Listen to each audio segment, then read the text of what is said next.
Hello, this is Jean Prinzivalli, licensed psychotherapist located here in Los Angeles, California. Welcome back to my channel on increasing self-esteem through becoming more aware of your internal process and building a healthy relationship with yourself. So today I wanted to talk about expectations. Expectations and ideals, both about ourselves and about other people and about the world that we live in. So, expectations are something that we gained from many different areas. The way we were raised, what our parents' beliefs are or were, the exposure that we've had around other people or with other relationships, or if there were people that you looked up to or even looked down to, and how they function, and we compile all of those things and then our own personal experiences, and then we have a set of ideals of what the best way to live life is. So the best people maybe to surround yourself with, or the people that you surround yourself with, how they function, and then how you function as well. And it goes for a lot of people. There's so many different areas that the expectations go. It's not just about how you communicate to your partner, or how effective you are at work, or how fast you work. It goes down to are you feminine enough if you have short hair, or are you still masculine enough if you want to dye your hair, or I'm just giving you random examples I can think of. But we basically, what ends up happening is we've set expectations up because, this sounds like it makes sense. This based on your experience, you're like, yeah, this seems like this would be a good way to live life. But what we don't do usually is look at if the way that we think is an ideal way is actually what works for us as an individual, right? And I think that's really important to take note of, because we're all unique individuals, and the same job is not going to work for every person. The same outfit, the same relationship, the same house, the same haircut, same makeups, none of those things, which are, yes, a lot superficial externals, but not all of those are going to work for the same people, for different people, which is why there's 5 billion types of mascaras out there, why there's different styles of houses, 5 billion outfit styles, and, there's so many options for people to individualize themselves. But how do you individualize yourself, right? The way that you do that is by acknowledging what you need, separate from what you think you should want or you think you should need. Okay? And I find that so many people will actually do things because they think it'll look good, or they think it'll be the right thing, not because it makes them happy or it makes them feel good or it works for them. Now, this goes into everything in life. It can be a relationship, it can be the job or the career path you choose, it can be your haircut or your outfit, it can be superficials to deep, internal stuff. And the thing is that how do you make changes then? How do you adjust this and look at it and then kind of assess it? And it all just is about becoming more self-aware of your internal process. So how you become self-aware of your internal process, the best way to do that is when you get upset about things.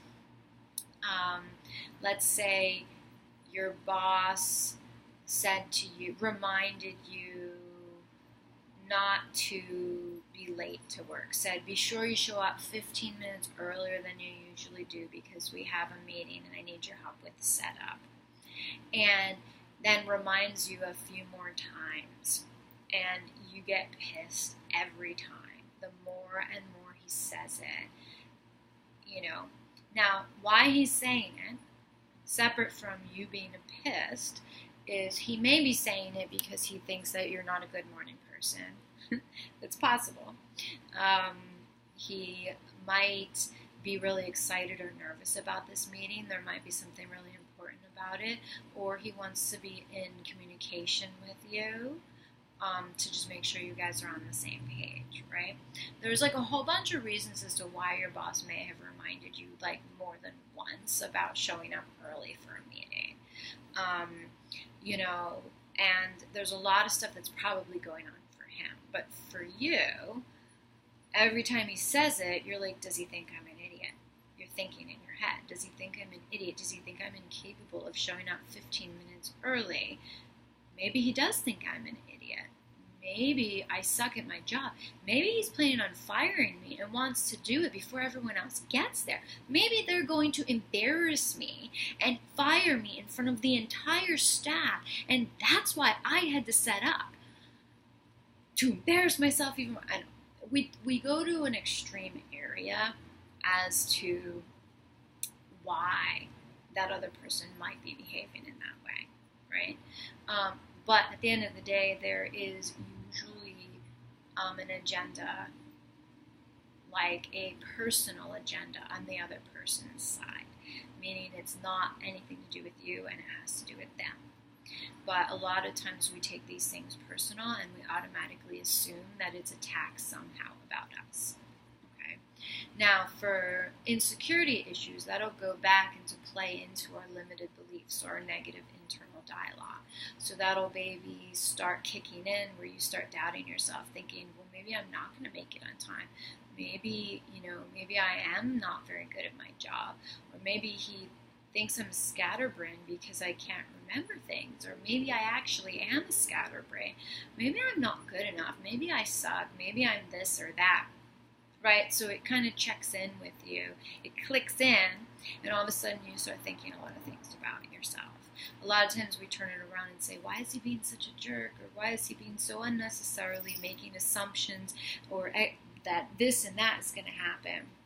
Right? When you don't actually know what's going on that person's side, you're making the assumptions that that person is doing that. Sometimes you're right, sometimes you're totally off. And, an understanding about that is, ultimately we usually make things about ourselves, right? So your boss asking you multiple times to show up 15 minutes early was about him. He was concerned, he was worried, he had an agenda that was to serve himself in some way, shape, or form. And then you assuming that he is doing it because he thinks you're a moron, in a twisted way, that's also a self-serving approach to make it about yourself also. It's not self-serving, it's more so like self-sabotaging or beating yourself up. And then of course we end up feeling bad. Maybe we start getting more anxious and then we can't sleep that night. Maybe we don't even go to sleep that night because we're freaked out of the consequences of screwing that up. Maybe you self-sabotage so you end up screwing that up and not being able to wake up and then being 15 minutes late to the start of the meeting, which totally backfires in the whole thing, right? A lot, and so if we have low self-esteem and insecurity issues, that's not uncommon. For some people who are not afraid to show that they're upset, might give the boss an attitude. Might be like, dude, why are you getting in my face? What have I done wrong that you're treating me this way?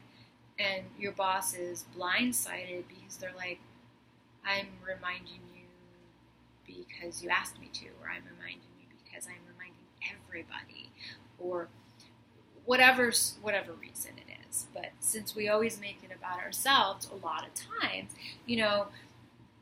if you're going to go ahead and actually say it to your boss, the one benefit to that is you're going to find out really early on, or just get it out of the way to some extent, that it had nothing to do with you and the way that you were interpreting it.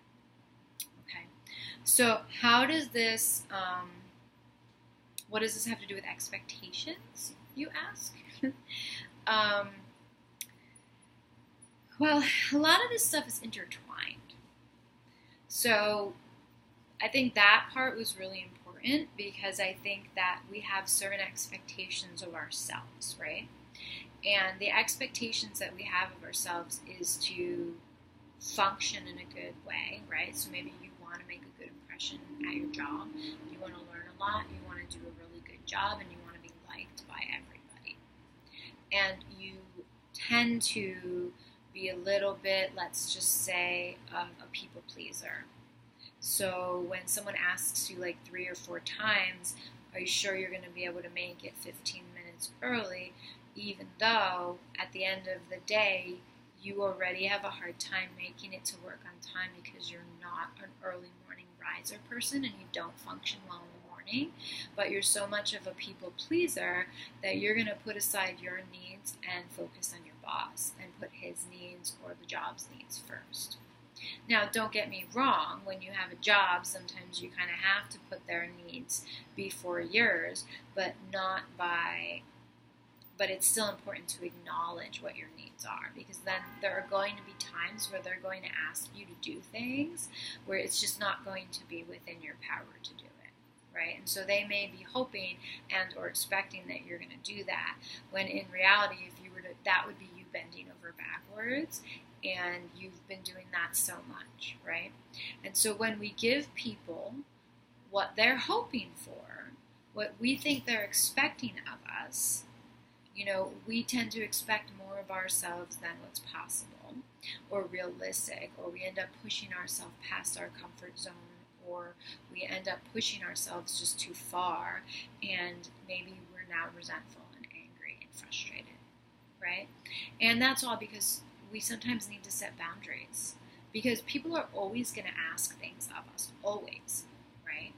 They always say it can't hurt to ask.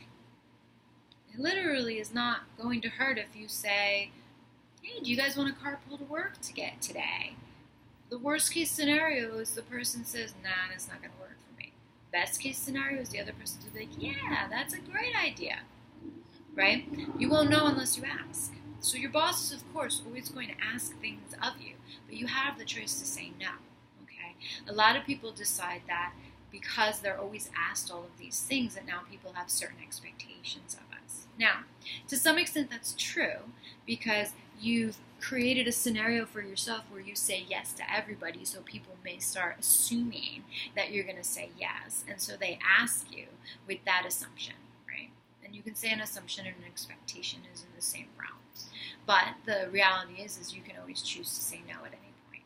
You can make that decision, and you can set a limit for yourself. But the only way you can do that is by recognizing what your own limitations are. Okay? And so one way to understand what your limitations are is when you're getting upset, is when you maybe feel a little resentful towards people, or you cringe when people ask you for things, or just something doesn't feel right about what you're doing or the decision that you've made. So you're probably going over your own boundaries and not kind of acknowledging to yourself what some of your limitations are. We're human, so we all have limitations. We're not superheroes. We're not superhuman. We're not robots. We're not capable of doing everything. Now, what's important to say is just because you are physically capable and able to do something doesn't mean that you need to do it. And so that's where you look at the limitations. Because at the end of the day, if you're doing your job and then part of your boss's job, just because he's like, well, why not ask? She says yes to everything. Heck, why not ask her to do some of my work? I'm busy. But you're also busy. And you are not responsible for your boss's work. So yeah, you could some people will take the approach of maybe I'm going to kiss ass and then maybe I'll get a promotion. Yeah, that's possible. Or they could continue to take advantage of you and just continue paying you the same salary, continue keeping the same role for you, and then just get you to do a lot of work that's not only not yours, but maybe even outside of your scope of practice. And so you're doing more than your 50% of that relationship, right?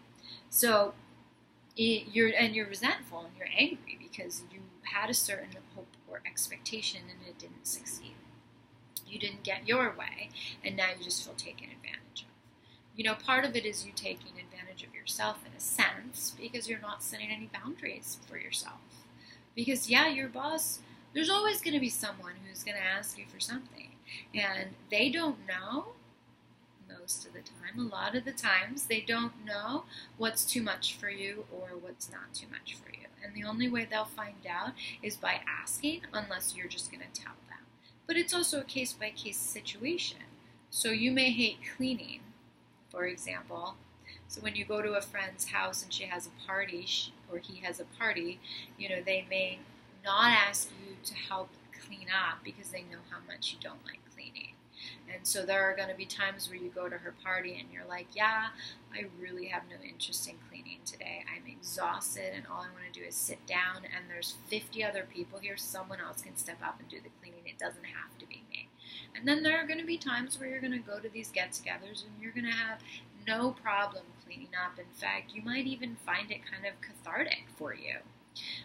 Or it might give you a little bit of a time out from having to engage in social conversations all the time if you're maybe not that outgoing. So it's a case-by-case situation. So you know that you don't like cleaning, but that doesn't mean that, first of all, you can always avoid cleaning, because if you spilled something on your shirt and all over your desk at work, are you going to just leave it there because you hate cleaning? I'm going to guess that you are going to suck it up and you are going to wipe the coffee or the tea off of your computer and off of your shirt and tidy up a little bit, because otherwise it's going to be kind of smelly, uncomfortable, whatever. So that doesn't mean just because you don't like cleaning that you're not always going to clean. It just means simply that you have limitations, and your limitations are flexible. Right? When we have rigid expectations of ourselves or of others, there's no room for flexibility. There's no room for listening to yourself and where you're at in the moment, and there's no room to make any changes or adjustments or change your mind. And when we acknowledge our limitations, it's usually a moment to moment. It's usually what can I realistically handle on a physical or an emotional or a spiritual way right now? And so a lot of people don't set limits for themselves, and enough, right? And to the point that maybe you weren't ready to get married, but you knew the person really wanted to get married. The person was maybe threatening to leave you if you didn't get married. And you kind of felt like, well, I'm definitely not ready, but I don't want to lose this person. So I guess I'm going to choose to get married instead. But what happens? For some people, maybe you can work past it and be okay with it. If it was really something you weren't ready for, or if it was just an emotional trigger around it, where you got married and you're like, oh, this isn't so bad, I got into this, I actually am really, really happy that I got married, But if that's not the case and you really weren't ready, you really had some stuff you needed to work through on your own or figure out in your life, and so getting married just caused extra stress for you, then you put the other person's needs above yours, right? And if you're in a healthy relationship with someone else or with yourself, you're not going to force yourself to do something you're not ready for, right? So if this person really cares about you, and you really care about them, and you both want to get married, but you're not ready at the same time, is that really a healthy relationship if the person is forcing you to do it? No, because technically you can live a very healthy, happy, successful life together without actually getting married. There's not a necessity. There's not an obligation. You don't have to actually get married. You can still live together. You can still have children together. You can still live happily ever after. And so the marriage is something that you can do if you want to do, and you can do it later down the road when you're both ready, but you don't have to. So if the person's like, if you don't marry me, then I'm going to leave, question that, right? Question, does the person really care about your well-being? Do you really care about your well-being? Because if you say yes, how much are you giving up of yourself to try to make that other person happy? Right? What are the negative consequences for you? So yeah, it may hurt that person, and it may be very hard to say, I'm sorry that I want to be with you, but it's not the right time to get married for me. It is uncomfortable and awkward to say, but you have to respect yourself just as much as other people. If you don't have a healthy relationship with yourself, you really can't be as emotionally available for other people if you're not emotionally available for yourself. So if you're not able to acknowledge that what you need is, the weekend to yourself, for example, and your partner wants to go away for the weekend together, and although you would love to go away, like for you actually need some alone time with just you, yourself, and you, and napping and not going on a vacation with your partner, because that's just not going to work for you. You know that is not going to be relaxing enough for you. But you want to satisfy your partner, and so you find a way to make going on that trip okay. Now, don't get me wrong. If you're in a really healthy relationship, right, you guys can communicate openly about this because you're open with yourself about what your needs are, such as I'm really burnt out and I'm really exhausted. A vacation would be really nice, but I do need a lot of downtime, and I am going to need some time alone. So if we can agree to go on this trip, but be respectful of each other's needs in those moments, and maybe do some things separately on the trip, or you go and do something while I take a nap in the house, in the hotel room, then I would absolutely love to make this work so that we're both happy, right? Or you just say, honey, I really want to go away. This is just not going to be the right weekend for me, but I know you really want to go away. So I am more than happy to support you in that, and maybe you can bring a girlfriend with you, or maybe you can do a silent retreat or go on a retreat yourself, right? I'm just giving you an example of how you could communicate healthily with a partner when you're recognizing what your needs are and also recognizing what your partner's needs are. The reason I'm pointing this out is because you have to pull it back to you. And you can't have this kind of communication with someone else if you can't have it with yourself, if you're not aware of your own process, of what you really need, and prefer to what you're thinking others expect of you, or what maybe you're expecting of yourself that isn't possible or isn't realistic. Because the more you get to know and listen to yourself about what it is that you're okay with, not okay with, what you need, what you don't need, once you understand those things, it's sometimes always going to still be uncomfortable to set boundaries with other people and say, no, I'm sorry, I can't help you with that, because they want you to, or they got used to you helping with that, or they got, whatever. Yeah, it gets uncomfortable setting boundaries, but you still have to take care of yourself. So are you going to take care of yourself? The question is if you want to have a great relationship with someone else, you have to have a great relationship with yourself. Because if you're trying to please another person and you're like not pleasing yourself at all, except because that person is happy, it becomes imbalance, and there's going to get a point where you're going to crack in some way, shape, or form. Whether you're going to go through a depressive cycle, you're going to have your anxiety is going to increase, you're going to get more on edge, you're going to start resenting the person or the relationship, maybe you jump ship really quickly, and it's all because of you, not because of them, because people are always going to ask. It's you who has to decide if that actually works for you, if you're actually okay with it, and it's if you're going to do it or not do it, or say it or not say it, if that's going to be you taking care of yourself, right? You saying no to someone doesn't mean that you're not taking care of them. Because ultimately, they're responsible for themselves and you're responsible for yourself. And sometimes saying no puts them in a position of kind of having to take care of themselves and not expect someone else to do it.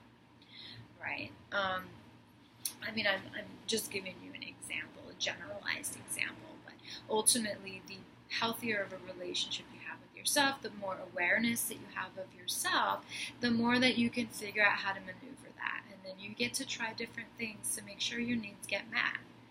And as we all know, our needs don't always get met, but it doesn't mean that you shouldn't acknowledge them and you shouldn't express them and take care of yourself the best you can.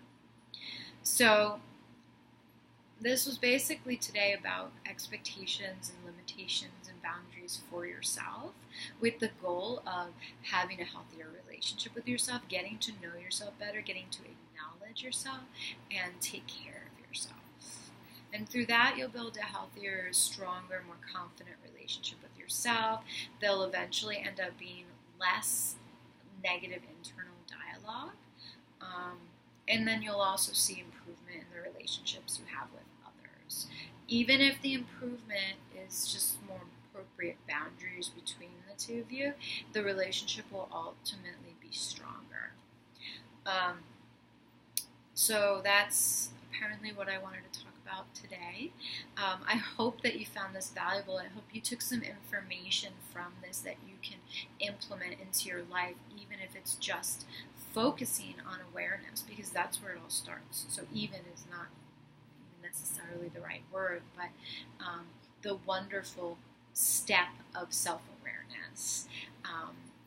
It's the first step. So I hope that you can utilize this in your daily life and kind of acknowledge more about where you're at and what you need. And if you can make some adjustments now, that's fantastic. And if at least you want to be aware of when you're getting upset and why, and assessing all of that, that's an amazing first step. So I look forward to speaking again and giving you some more information about increasing your self-awareness and building better self-esteem and a better, healthy relationship with yourself. I hope you have a wonderful day. Take care. And again, this is Jean Prince-Valley, licensed psychotherapist. And if you want some more information, my website is selfawareness.therapy.com. Okay. Have a good day.